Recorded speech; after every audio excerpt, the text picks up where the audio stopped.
திண்டுக்கல் மாவட்டம் பழனி அருகே போதையில் பெண்களிடம் தவறாக நடக்க முயன்ற வடமாநில இளைஞரை பொதுமக்கள் கம்பத்தில் கட்டி வைத்து தர்ம அடி கொடுத்த சம்பவம் பரபரப்பை ஏற்படுத்தியுள்ளது.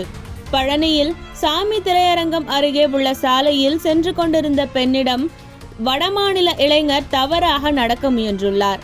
அச்சத்தில் அந்த பெண் கூச்சலிடவே ஒன்றாக கூடிய அக்கம் பக்கத்தினர் அந்த இளைஞரை கம்பத்தில் கட்டி வைத்து நைய புடைத்துள்ளனர்.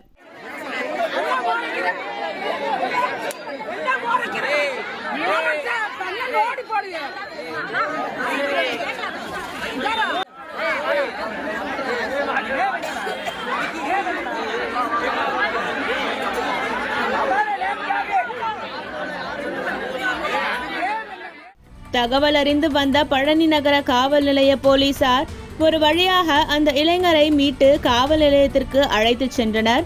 இதனால் அப்பகுதியில் சிறிது நேரம் பரபரப்பு ஏற்பட்டது.